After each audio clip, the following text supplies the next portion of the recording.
América, Radio América, Radio América Visión. América, Radio América, Radio América Visión. Y te acompaña noche y día con su música y poesía, desde Chile con amor. Y te acompaña noche y día con su música y poesía, desde Chile con amor. América, Radio América, Radio América Visión. América, Radio América, Radio América Visión. Radio América.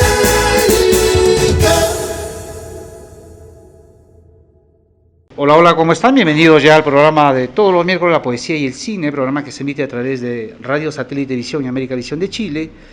Y queremos agradecer su fiel sintonía a nombre de la gerente general, la señora América Santiago, y de todo el equipo de producción de Perú. Hoy vamos a encontrarnos a vísperas de la Feria del Libro de Cajamarca 2024, en la 9ª versión, ¿no? Y sabemos que se vienen más de 70 editoriales.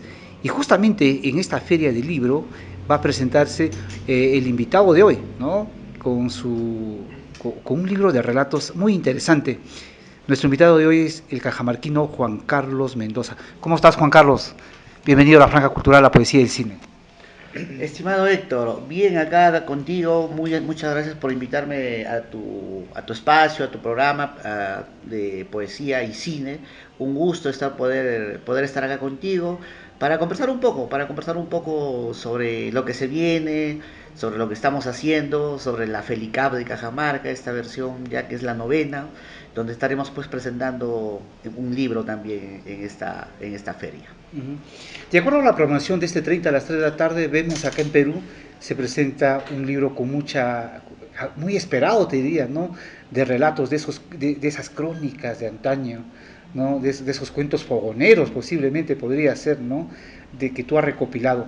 ¿De qué libros estamos hablando, Juan Carlos? Bueno, te comento, Héctor, que este es el segundo libro que he escrito. Yo tengo 3 libros, ¿ya? Pero este segundo libro que yo he escrito, yo lo publiqué de manera virtual en Amazon el año pasado, ¿no? Este libro lo estamos publicando ya en esta FELICAP de manera oficial, en el formato que se denomina físico, ya. En el formato físico lo estamos publicando porque no lo hemos publicado. Y el nombre que tenemos para este libro, pues como tú mencionas, es, no sé si lo mencionaste, Cómo vivir después de morir. Y digamos que es un libro, yo le llamo un libro semi-autobiográfico, que habla de relatos, de anécdotas que han sucedido acá en Cajamarca en la década de los 80, 90, y que han contado, digamos, gente que ha vivido esas anécdotas, esas vivencias, y han podido expresarlas, y prácticamente pues yo las he recopilado y las he plasmado en este pequeño libro al cual he denominado pues Cómo vivir después de morir, que te brinda, Héctor, un mensaje, digamos. Yo creo que cada lector también saca su propia conclusión, su propia interpretación del mensaje que puede recibir a través de esta pequeña lectura. Pero yo considero que los mensajes que te brinda el libro son mensajes de liderazgo, son mensajes de trascendencia, son mensajes de enseñanzas, de lecciones, de humildad, de compañerismo, de lealtad. Y esa es básicamente la idea, digamos, que está plasmada en este pequeño texto que estaríamos publicando pues en la Feria del Libro, en la FELICAP 2024. Definitivamente hablamos de algunos relatos, ¿no? Son relatos, ¿no? Y el título nos llama mucho la atención, ¿Cómo vivir después de morir? ¿A qué va inspirado, Juan Carlos? Bueno, te diré, Héctor, que bueno, una de las grandes inspiraciones también de este libro es, no sé si en algún momento yo te he comentado, pues es mi señor padre. Él ha sido el ingeniero Carlos Custodio Mendoza Vargas, que a él yo lo considero como mi mentor, lo considero como mi gran maestro, a pesar de haber sido una persona que ha vivido poco tiempo, murió joven, se retiró joven, gozó su profesión muy poco tiempo. Y yo siempre digo, no tuve una cantidad de tiempo con él, pero yo creo que tuve calidad de tiempo. Y eso para mí me sirvió de muchas enseñanzas, de muchas lecciones. Y una inspiración que yo he tenido también pues es en mi mentor, en mi maestro, digamos, ¿no? Y aparte también pues de otros personajes, otras personalidades que están en el libro, que muchos, hay por ahí algunos personajes de Cajamarca o algunas personalidades que están con su nombre verdadero. Los personajes han existido o existen, pero también están para no generar por ahí algunas, digamos, de repente malestares, también están con algunos nombres ficticios, ¿no? Hay una mezcla de ello, ¿ya? Pero la inspiración está en una de esas inspiraciones es mi padre y por ahí algunos otros personajes que son los que, inclusive yo mismo, que soy también, que he vivido también muchas experiencias de ellas, ¿no? Entonces, básicamente la inspiración yo creo que eh, radica en el mensaje de dar lo que está referido en el libro, que tú lo has mencionado, Héctor, se llama ¿Cómo vivir después de morir? Yo creo que el mensaje que cala en este libro es ¿qué haces tú? ¿Cuál es tu propósito en este mundo? ¿Qué haces tú? ¿Qué va a pasar después de que ya no estés en este mundo? La gente sabrá de ti, la gente hablará de ti, la gente comentará de ti, dirá, esta persona me enseñó esto, o esta persona me hizo vivir esto. Eso es, digamos, básicamente lo que podríamos hablar, que encierra, digamos, la trascendencia del mensaje para este libro. Cómo vivir después de morir. Cuando hablamos de cómo vivir después de morir, Juan Carlos, hablamos de relatos. Entonces, ¿eso quiere decir que el libro cuenta con muchos relatos? ¿Qué número de relatos tiene? Te cuento, Héctor, que, a ver, yo he contado que el libro tiene 13 relatos, 13 pequeños relatos, ¿ya? No sé si tú sabes, pero más o menos te comento también como una anécdota. No sé si tú sabes cuál es la diferencia entre un relato y una novela. Tú sabes que una novela es digamos, una descripción, pero bastante sofisticada y bastante elaborada con respecto a personajes, escenarios, bastante elaborado y toma bastante tiempo. Se dice que una novela buena debería ganar por puntos, ¿ya? Y tú sabes cuál es la diferencia con el relato. El relato debería ganar por nocaut, si hablamos de términos boxísticos. Entonces un relato siempre es más puntual, más específico, digamos, los personajes no son tan elaborados como en una novela, pero tiene que dar un mensaje puntual y contundente. Entonces es un conjunto de pequeños relatos, como tú estás preguntando, Héctor, 13 relatos, digamos. Son 13 pequeños relatos que hablan pues en este libro pues esto que han sucedido en los 80, 90 acá en Cajamarca, digamos. Exactamente, porque hoy de moda es el microrrelato, ¿no? Que para el lector le parece mucho más fácil, más rápido, ¿no? En cambio la novela, tú lo decías, ¿no? Mucho más amplia, más trabajada, ¿no? Entonces el microrrelato y la microficción se ponen de moda, ¿no? Está en moda, por ejemplo, en Estados Unidos, acá en mismo Cajamarca, también vemos escritores que también publican el microrrelato, porque creo que el lector es perezoso para leer una novela, ¿no? Y eso lo vemos, ¿no? Constantemente, ¿no? Por ejemplo, cuando van a comprarte el libro, ¿no? Y lo ven así, ¿no? Y simplemente, muchos dicen, ¿no? Si tú lo llegas a preguntar, oye, ¿leíste la novela? Sí, lo ha leído solo el título, o tal vez el prólogo, pero lo resto no lo ha leído porque se detiene mucho, ¿no? Y el microrrelato te regala más preciso, es un mundo de ficción más rápida, digamos, ¿no? Exacto. Y eso es lo que vamos a encontrar en esos pequeños microrrelatos que contiene Cómo vivir después de morir. ¿Qué relato sobresalta? O no, antes cuéntanos algo. Me has hecho recordar con tu comentario, Héctor, sobre el relato, el microrrelato, me has hecho recordar al gran Jorge Luis Borges, que él decía pues que no le gustaba escribir novelas porque perdía mucho tiempo, mejor se dedicaba a escribir relatos. Imagínate, y era Jorge Luis Borges, ¿no? Sí, entonces sí. siempre hay, tú sabes que dentro de la literatura dentro de la literatura sudamericana. Tenemos pues a nuestro Mario Vargas Llosa, nuestro compatriota, tenemos pues a...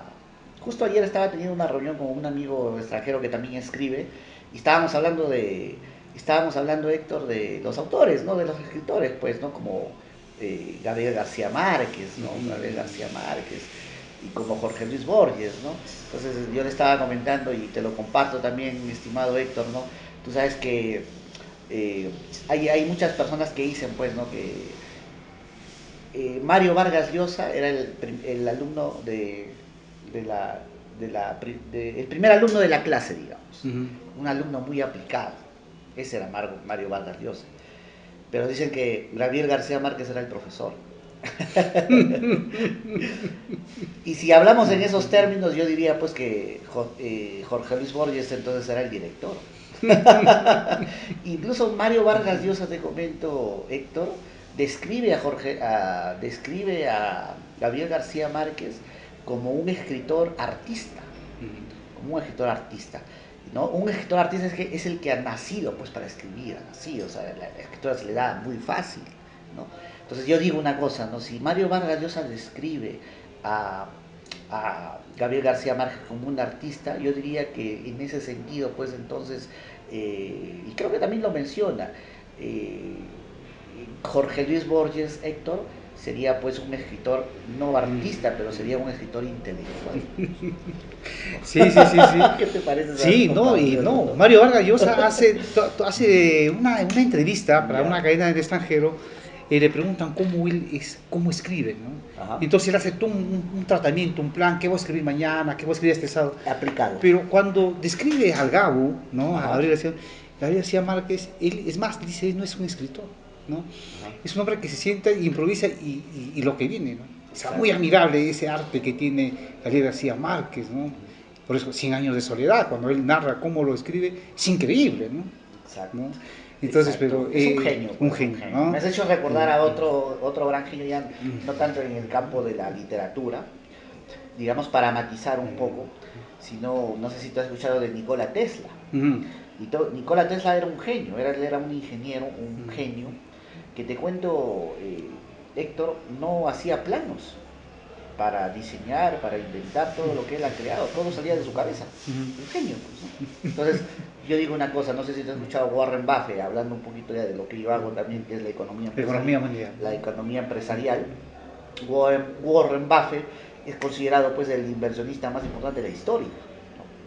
Entonces, si se le describe, si se le describe a Nikola Tesla como un genio de la ingeniería, de la electricidad, de la magnética o cosas así, porque todo salía de su cabeza, yo diría pues que Warren Buffett es un genio de la planificación, porque él no utiliza plan estratégico. Imagínate, o sea, él gestiona sus negocios, sus inversiones sin plan estratégico, todo sale de su cabeza. Un genio. Bueno, volvamos a cómo vivir después de morir, ¿no? Claro. Cuéntanos, por ejemplo, estos relatos muy, muy hermosos, ¿no? Porque de acuerdo a la breve descripción que vos nos has dado al inicio de la presentación, vemos que es un rescate, restaurar esas historias de barrio, de cantina, ¿no? Y de personajes ilustres que ha tenido Cajamarca, ¿no? Entonces, esas son una forma de una narrativa oral que ha ido de boca en boca, pero que tú muy bien lo has capturado. Y es muy bueno plasmarlo. Es la única forma, Juan Carlos, de no perder esa rica tradición que nos han practicado nuestros abuelos, nuestros bisabuelos y nuestros padres, que han ido de eso, ¿no? Y hoy lo vamos a encontrar, cómo vivir después de morir. Cuéntanos algunas anécdotas o relatos, esas crónicas rápidas que has escrito tú, claro. Juan Carlos. Te cuento, Héctor, que bueno, como ya te mencioné anteriormente, son algo de 13 relatos. Y hay unos relatos muy, para mí son pues, de verdad, o sea, como yo digo, lo menciono en el libro, ¿no? No me gustaría irme al otro mundo sin haber hecho público esto.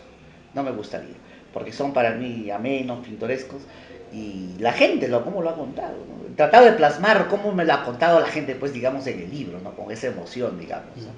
Y son 13 relatos, entre ellos, pues, los que a mí más me gustan, todos son muy buenos, pero los que más me gustan son, Héctor, digamos, la llegada del hijo predilecto, la elección de la alumna del campeón, el secuestro del grupo terrorista, eh, tenemos también el reto del físico matemático, el reto del, el reto del periodista también.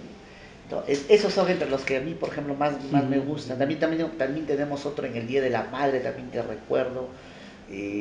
Hay algunos por ahí que se me escapan, ya, sabes que la memoria a veces es frágil, por eso es que existe la escritura. Entonces que la escritura existe para no perder la memoria, pues, ¿no? Si ya te olvidas, está escrito, digamos, ¿no? Entonces, dentro de eso, Héctor, digamos que a mí el relato uno, el que más me gustan mucho varios, pero el que más me gusta es el reto del físico matemático, el reto del físico matemático, ¿no? Y más o menos vamos a, no tratando de spoilear mucho, digamos, el libro, vamos a tratar de contarte algo o una parte más o menos de lo que fue, o parte de lo que fue, digamos, como está plasmado en el libro, ¿no? De este relato de El reto del físico matemático. Tú sabes, Héctor, que en los años fines de los 70, inicios de los 80, tener una carrera profesional, sea cualquier carrera, pues era casi una odisea, no pocos eran los que eran profesionales, no es como era en nuestros tiempos, ahora tenemos un montón de profesionales, universidades, hasta por doquier. Pero en aquellos tiempos, Héctor, hasta fines de los 70 creo, o inicios de los 80, por esas décadas, pues era cualquiera, no se graduaba en una carrera universitaria, ¿no? Tenía que tener los recursos, su familia, tenía que tener la capacidad intelectual para ingresar, para ver si lo puede hacer o no, y cualquiera no era pues un profesional. Entonces, así era en ese tiempo ese contexto. Entonces, tú sabes que a veces nosotros en la vida encontramos muchas personas que son soberbias, que son muy orgullosas, muy altivas por lo que han logrado, por lo que son. Básicamente, pues este relato te habla, te habla de esos casos, te habla de esas situaciones, ¿no? Entonces resulta que hubo un profesor de física y matemática que había estudiado en Lima, bueno, no sé, en una de esas universidades grandes que en aquel tiempo, pues creo que era no sé si era la San Marcos o la Católica, bueno, no, ahí sí, pero así una universidad de Lima, y había venido a Cajamarca. Entonces a este señor le habían invitado a una reunión donde esta reunión había sido, no sé si tú sabes o recuerdas, Héctor, antes en aquellos tiempos pues no existían los videopubs, y no existían tampoco las discotecas. Generalmente pues nuestros tíos, nuestros abuelos, nuestros papás se iban a la cantina si querían pasar un momento agradable, ¿no? Y estar con sus amigos y estar en bromas y pasar un momento agradable, digamos. Así era la manera en aquellos tiempos, ¿no? Entonces, estaban haciendo, pues, Héctor, en aquel tiempo, el puente más conocido de Cajamarca, digamos. El puente que soporta, pues, de hace más de 40 años las cargas de peso que pasaban de la minera Yanacocha y pasaban por Cajamarca, pues, y tenía que pasar por ese puente, ¿no? Estamos hablando, tú ya creo que sí lo reconoces, Héctor. Sí, el famoso puente amarillo. Claro, el famoso puente amarillo. Y luego de que habían hecho la jornada, en la ejecución, todo de la obra, se reúnen pues en una cantina. Entonces había un ingeniero, este ingeniero pues era una persona campechana, sencilla, le gustaba pues compartir, disfrutar con los trabajadores, con todo, y se reunían pues por ahí en una cantina aledaña, pues donde estaban ejecutando la obra. Y se ponen, risas van, risas vienen por acá, y justamente este señor que había venido desde Lima da al lugar, o sea, lo habían invitado, alguien lo ha traído, qué sé yo. Pero este señor pues era un tipo muy, muy soberbio, un tipo de esas personas, pues, Héctor, que tratan de menospreciar al resto, ¿no? Y siempre te ven como se dice, ¿no? Por debajo del hombro, ¿no? Entonces ese tipo de personas era este señor, ¿no? Que había estudiado, había tenido la oportunidad de estudiar en Lima.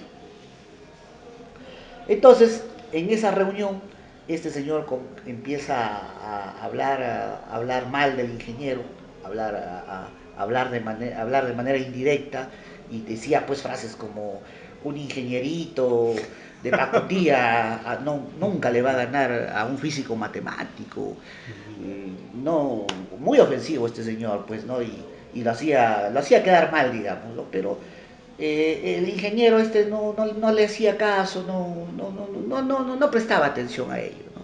Pero tú sabes que las personas tenemos un límite, una paciencia, ¿no? Todas las personas que son, digamos, de un talante noble, de un talante caballeroso, tiene también su límite. Claro, ¿no? por supuesto. Hasta que se molestó, pues, ¿no? Se molestó. Entonces, estaban en la cantina y como se había molestado este ingeniero, le dice, mira, le dice, ¿qué tal? ¿Qué tal si te pongo, no voy a poner a discutir contigo si yo sé más o tú sabes más que yo sobre matemática o sobre física? Le dice. Esto lo vamos a resolver, ¿qué te parece? Te propongo un reto, le dice. Llama a la señora de la cantina, pide una hoja y un lápiz y le dice, mira, ¿qué te parece si me propones tú un problema de física? A ver si te lo resuelvo, para ver, pues, ¿no? A ver, para no estar en discusiones. Y le da el papel. Y el tipo este se pone a hacer el problema de física más difícil, ¿no? Me imagino que tenía, pues, en sus conocimientos, ¿no? Que le han enseñado en su universidad en Lima. Y le plantea. Y el ingeniero le dice, ¿qué? ¿Esto les han enseñado a ustedes? Le dice, con una sonrisa, y se puso a resolverlo el problema. Y le dio la respuesta. Le enseñó al individuo y el individuo se quedó pálido porque había dado con la respuesta y se quedó frío. Viéndolo frío, el ingeniero le dice, mira, le dice, pero vamos a darte el segundo tiempo, porque hablamos en términos futbolísticos, ese es el primer tiempo. Ahora yo te voy a dar la oportunidad de que tú a mí me plantees un problema. Pero ni siquiera plantéame ya, o sea, plantéame un problema, pues, no sé, el más difícil que tengas. ¿Ya? A ver, plantéame un problema de matemática o de física, una cosa así. A ver si te lo resuelvo, ¿no? ¿Ya? Y si tú quieres plantearme de física, lo más difícil que tengas, ya. Porque dices que los ingenieros no sabemos nada de física. Y le planteo. Y le dice, mira, le plantea el problema. El ingeniero lo ve y le dice, y bueno, le dice, esto está así. Ahora, bueno, el asunto es que la apuesta, este ingeniero le gana, pues, ¿no? Fue un ida y vuelta, ¿no? Cada uno se planteó el reto, ¿no? Y el ingeniero, pues, prácticamente le dio una lección. ¿Por qué? Porque el físico matemático le había planteado un problema de física que supuestamente es mucho más difícil. No sé si tú, querido Héctor, o tus televidentes o tus teleaudientes, pues sabrán que cuando nos han enseñado nuestros profesores física o matemática, siempre nos era más difícil la física que la matemática, ¿no? Sí, siempre, sí, ¿no? Sí. Entonces el ingeniero pues le había dicho, ya, le dice, a mí planteame no un problema de matemática, de física, a ver, yo le voy a plantear uno de matemática, a ver, que es más fácil. Ninguno lo puede resolver y todo lo resolvió el ingeniero. Desde ese día que le ganó el reto, sin hacer ninguna discusión, ninguna pelea, ni nada de nada, el físico matemático se volvió su fan y su gran amigo del ingeniero. Mira qué hermoso, ¿no? O sea, todo un relato, pero con un gran mensaje, ¿no? Mira, esto es lo fabuloso de los microrelatos, ¿no? Que vemos que son muy rápidos, ¿no? Bueno, estamos en una gran entrevista con el peruano Juan Carlos Mendoza, que este 30 de agosto presenta su libro Cómo vivir después de morir en la 9ª feria del libro de Cajamarca acá en Perú, ¿no?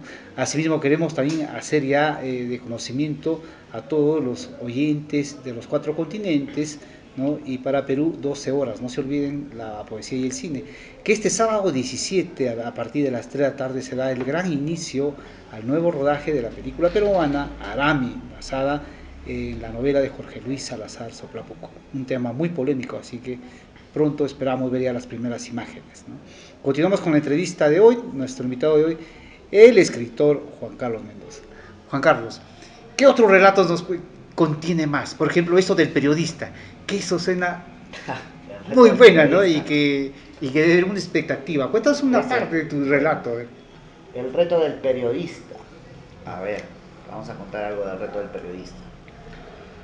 Tú sabes, Héctor, que cuando nosotros somos niños o somos jóvenes, siempre, bueno, hemos tenido nuestros amigos, ¿no? Nuestros colleras, que jugábamos pelota, cosas así, ¿no?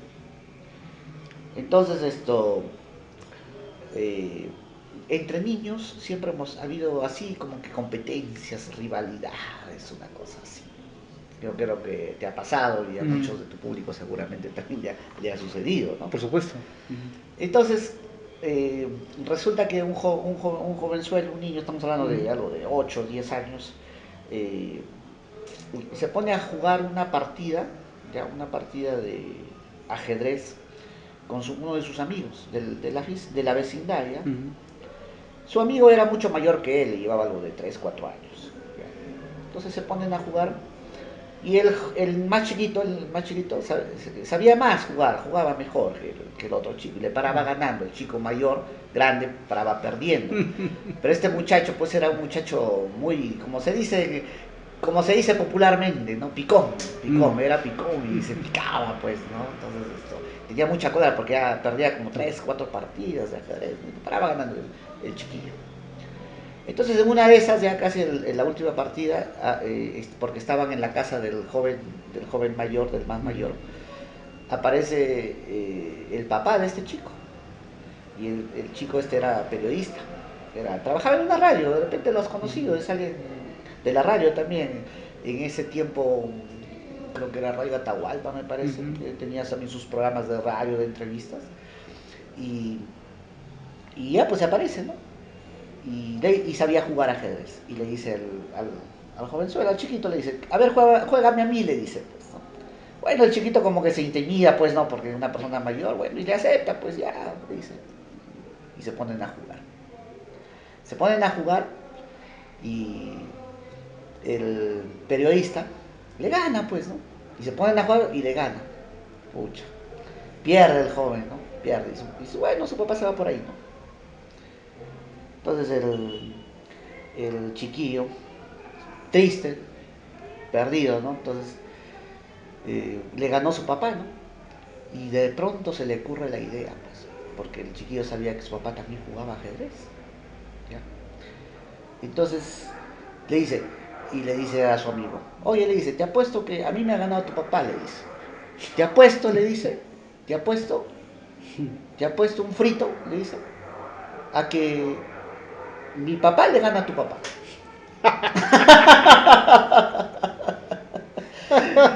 No le gana, mi papá juega muy bien ajedrez, le dice, no le va a ganar. Y se ponen los dos chiquillos por acá hablando de sus papás, ¿no?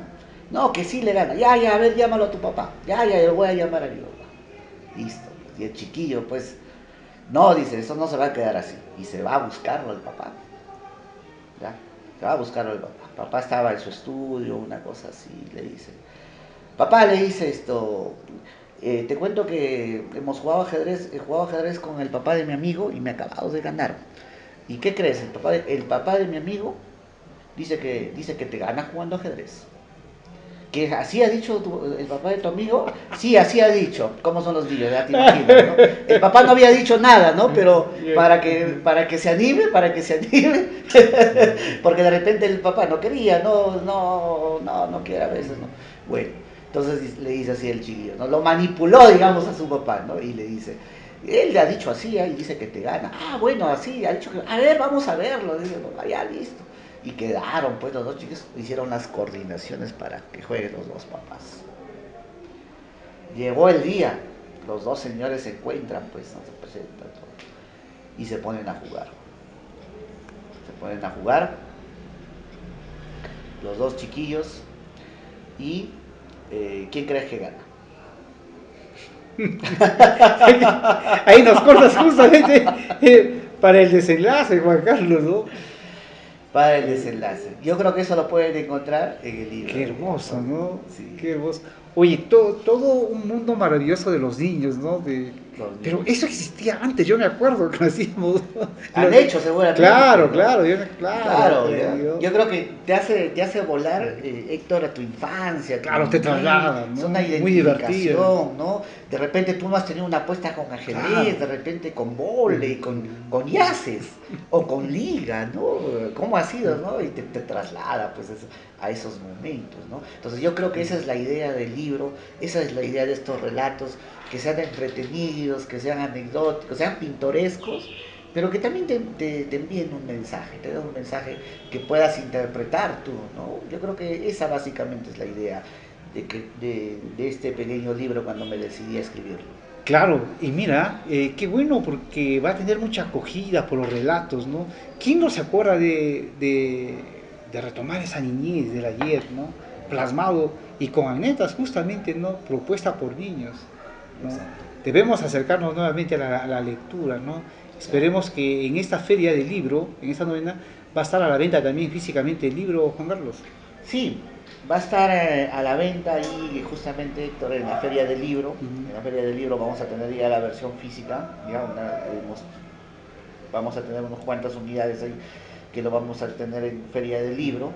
Y posteriormente todavía no, vamos a ver, Héctor, si lo vamos a poner en alguna de las librerías de acá, de Cajamarca. Bueno, y a través también de, como ya te comenté hace rato, lo pueden encontrar a través de Amazon, ¿no? Pueden entrar a la página de Amazon, poner Juan C. Mendoza F y ahí pueden salir los libros que hemos publicado en Amazon, ¿no? De los cuales ya tenemos 3 libros ya, ¿no? Ahí también lo pueden encontrar. Claro, así que ya saben, estimados oyentes, que pueden adquirir este hermoso libro de relatos, de microrelatos, en la Feria del Libro, ¿no? 2024, que se inicia la próxima semana acá en Perú. Bueno, continuamos con la entrevista. Juan Carlos, ¿cuál es el punto de vista acerca de la ausencia del lector? Vemos que hay una crisis lectora, ¿no? O vemos también, antes nos quejamos mucho del analfabeto, y ahora tenemos otro tipo de analfabeto, Mira, que no entiende lo que lee, ¿no? Me has hecho recordar una frase que por ahí encontré por internet, pero no recuerdo a quién pertenece. Decía, el verdadero analfabeto no es el que no sabe leer, el verdadero analfabeto es el que sabiendo leer, no lee. Imagínate. Entonces hay una estadística, Héctor, pues no sé si estaba el 0.1%, creo, o 1% de lectura, o 0 o 2%, no tengo el dato exacto. Pues imagínate, pues, Héctor, o sea, eso quiere decir pues que de cada 1000 personas leen 2 personas. De cada 1000 personas en nuestro entorno, en nuestra realidad, 2 personas leen. Y ahí tenemos también otro problema grande. Y eso lo he encontrado cuando yo por ahí he compartido algunos de mis libros con amistades, con amigos, pues que lo han leído y lo han terminado de leer y les pregunto qué les ha parecido y me dicen que sí, les ha parecido una muy buena lectura, pero les hago una pregunta para ver si han entendido y resulta que la respuesta pues me da a entender de que no ha podido comprender, ¿no? Entonces tenemos un gran problema también de comprensión de lectura. O sea, claro, tenemos un doble problema y que la gente, aparte de que no lee, y los pocos que leen, les falta entender lo que leen, ¿no? O sea, ese es un problema complicado, es un problema grave, ¿no? Entonces, lamentable, por eso es que también nosotros como escritores, los autores, nos sentimos pues personas de que no nos conocen, o no conocen nuestras publicaciones. ¿Por qué? Porque nuestra comunidad no se dedica a la lectura, no le gusta aprender o vivir experiencias que incremente su imaginación, que incremente su creatividad, que incremente sus conocimientos. Entonces, eso es una de las explicaciones de por qué nosotros estamos, pues imagínate, en Cajamarca, ¿no? La ciudad más pobre del país. Entonces, imagínate, o sea, la realidad es más que elocuente, Héctor. No se consume lectura, porque antes por lo menos el papá leía el periódico. Leías y estaba viendo el periódico, ¿no? Me has hecho recordar a mi señor padre, Héctor. Claro. Cuando ya estaba enfermo, él murió de diabetes. Pero eso sí, Héctor, mi papá a partir de las 4 o 5 de la tarde salía de la casa al puesto de periódicos. Claro. Pero mi papá no te compraba, Héctor, pues un chino, una java, un todo sport, no. Él te compraba un Expreso, una República. Esas eran sus lecturas de él, ¿no? Y él leía todos los días. Pero imagínate, pues, ¿no? Entonces, Ese hábito de que... tenía ese hábito de todos los días. Él siempre Eso le era gustaba antes, estar Juan informado. Carlos, ¿no? Eso era antes. Y por ejemplo, los pocos que leemos, por ejemplo, yo tengo mucho recuerdo de esos, ¿no? Que lo veía siempre a mi padre en el patio con el periódico, ¿no? ¿Ves? Y nosotros jugábamos también, no sabemos leer, pero jugábamos a imitarlo también al periódico, ¿no?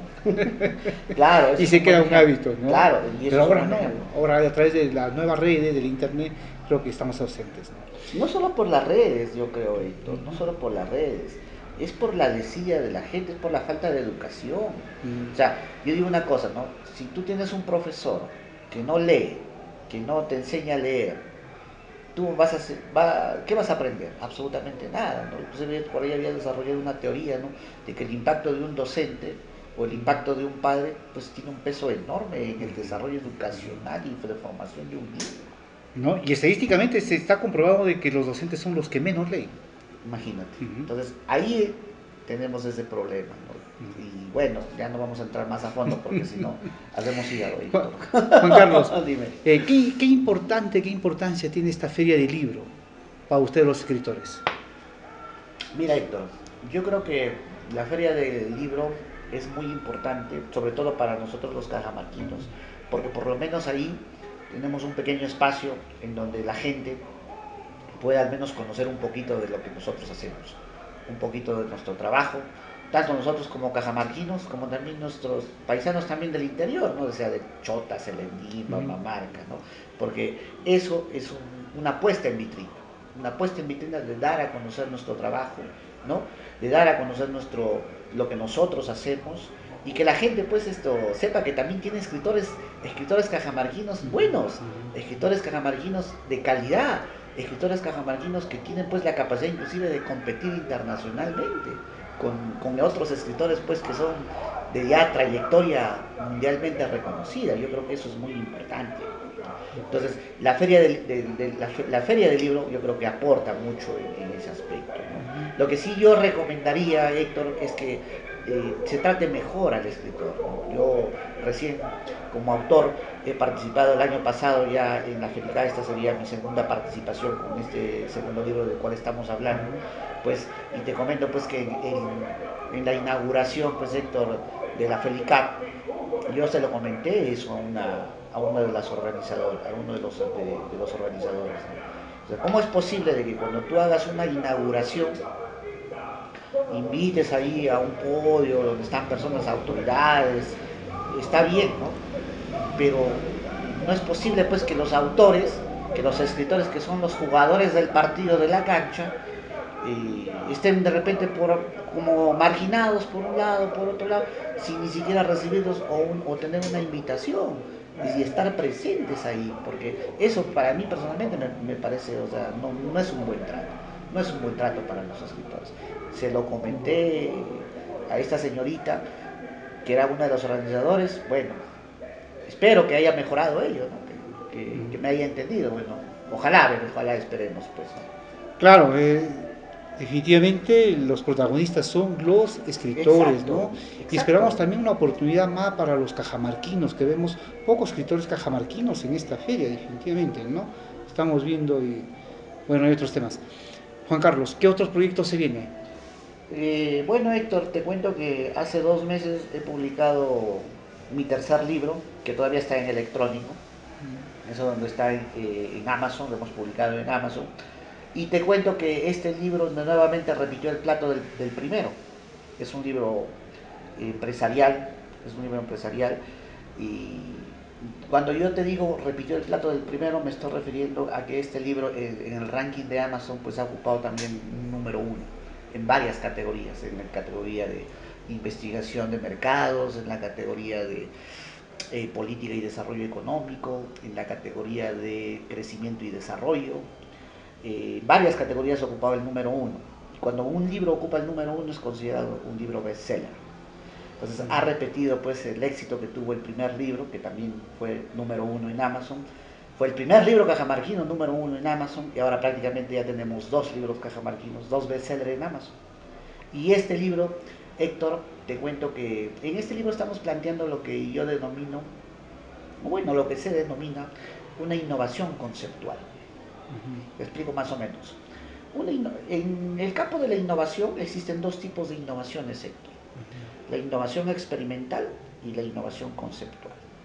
La innovación experimental, Héctor, es como una carrera de maratón. Y la innovación conceptual es como una carrera de velocidad, mucho más rápido. Te pongo ejemplos. La teoría de la relatividad de Albert Einstein es una innovación conceptual, que luego se demostró sí, pero fue una innovación conceptual. ¿Por qué? Porque Albert Einstein utilizó estudios de otros grandes físicos y generó esta teoría, la famosa ecuación que ya tú la conoces, E igual a mc al cuadrado. Esa es una innovación conceptual. También las tres leyes de la gravedad de Isaac Newton son innovaciones conceptuales. No sé si tú has escuchado a Daniel Kahneman. Daniel Kahneman, Premio Nobel de Economía 2013. Daniel Kahneman es el primer psicólogo que gana un Premio Nobel de Economía. Él, en sus estudios generó una nueva disciplina que se llama la economía del comportamiento. Y eso es una innovación experimental. ¿Por qué experimental? Porque las conclusiones a las que llegó él las hizo en laboratorio. Él tiene un laboratorio de neurociencias donde hace experimentos con pruebas, con grupos control, grupos de personas voluntarios, todo es experimental. Y de acuerdo a eso genera la teoría. Y eso se llama innovación experimental. ¿Por qué? Porque lo experimentas en el campo. Entonces, este libro que se llama No segmentes, integra mercados, está enfocado en este concepto que está yendo, digamos, contra el orden establecido de la teoría empresarial. Porque no sé si tú has escuchado, Héctor, o tu público habrá escuchado, todo el mundo en el campo empresarial te dice, segmenta mercados, segmenta mercados, segmenta mercados. Es la única alternativa que existe. Pero con este libro que estamos saliendo a decir, no segmentes, integra mercados. Y estamos desarrollando, o planteando, mejor dicho, el concepto de la integración de mercados. Y eso es una innovación conceptual, porque lo estamos planteando en otra manera que no se ha concebido nunca. Y eso es una innovación conceptual, y esa es la propuesta de este libro, y me imagino que por eso es el éxito que ha tenido, digamos, en Amazon, que hasta ahorita sigue peleando, pues, Héctor, con intelectuales, pues, de la talla, por decir, de Javier Milei, presidente de Argentina, con la talla, pues, de intelectuales políticos, de López Obrador, expresidente de México, y premios Nobel de Economía, como Joseph Stiglitz, como Paul Krugman, que están compitiendo con este libro, No segmentes, integra mercados, en Amazon México. Qué hermoso, Juan Carlos, ¿verdad? Y desearte todos los éxitos, ¿no? Y bueno, estoy muy contento de tenerte aquí en la franja, Juan Carlos. Pues esperemos tu invitación para este 30 a las 3 de la tarde aquí en la Feria del Libro, Juan Carlos. Bueno, querido Héctor, muchas gracias por esta pequeña entrevista que hemos tenido con esta pequeña conversación. Me he sentido muy ameno, muy contento contigo. Y bueno, te invito a ti, les invito a tus oyentes a participar en la Feria del Libro. No solamente en mi presentación, ¿no? Espero que puedan también entrar a la página y descargar el programa, donde hay libros de todo tipo, autores que van a presentar de todo. Y bueno, en especial, pues, si pueden participar en nuestra presentación de nuestro libro de Cómo vivir después de morir, que se va a dar el viernes 30 de agosto a las 3 de la tarde. Día feriado, ya no tienes ninguna excusa, de repente un trabajo o algo así, y sería muy, muy gustoso, pues, de que nos acompañen y estén con nosotros en esta presentación en la feria. Muchísimas gracias, Juan Carlos. Estuvimos en una gran entrevista con el peruano Juan Carlos Mendoza y su última publicación, Cómo vivir después de morir. Así que ya lo escucharon, la invitación también lo pueden encontrar en Amazon, ¿no? Y la Feria del Libro, que estará en físico. Así que quedan cordialmente invitados, y bueno, conmigo será hasta el próximo programa en que venga con un gran invitado. Muchas gracias a nombre de Radio Satélite Visión y América Visión de Chile y la gente general de la Ciudad América Santiago y de todo el equipo de producción de Perú. Conmigo será hasta la próxima edición. Adiós, chau, chau.